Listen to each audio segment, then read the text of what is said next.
To reverse sear this, I'm putting my charcoal on one side, I'm gonna cook my meat on the other side, and I'm gonna flip it probably every 5 minutes or so for the next hour. And then after that, we'll move it over here directly over these coals. I'll move the coals up and we'll get a really good sear on them.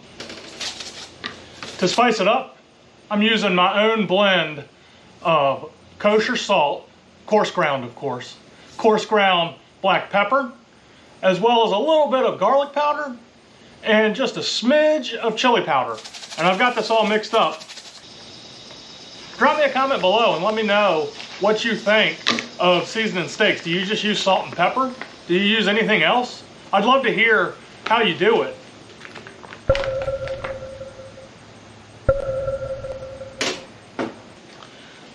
Now we got these bad boys unwrapped, I'm just gonna pat them dry.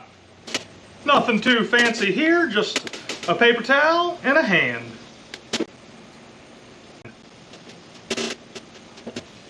And then we'll just sprinkle our seasoning right on.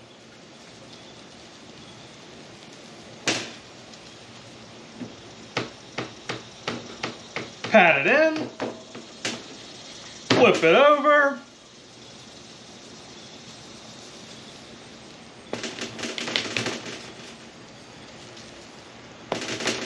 and don't forget the sides.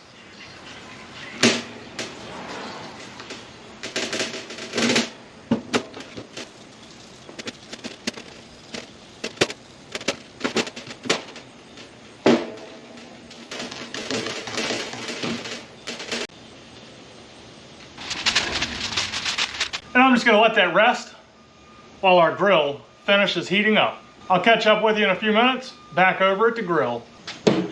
To reverse sear these, I'm just going to set them over here on the other side of the grill from where my coals are, and then I'll just come back and flip them about every 5 minutes, just like I'm doing here. Every so often, they get a turn, and that's all there is to it.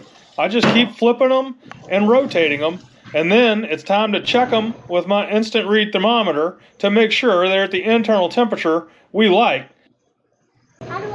After that, I'm going to just raise my grates to get the charcoal up as close to the grates as possible, and I'll move these over right on top of the charcoal. To sear these, I'm also going to be flipping them every so often, just like I did when they weren't directly over the coals. And it won't take long for the sear. It is.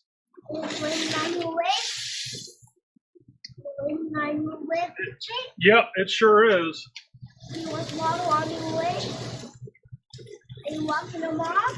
I'm just trying to give it that nice charred color on the fat and brown it up on the outside. Finally, the only thing left to do is to wrap this in foil and let it rest.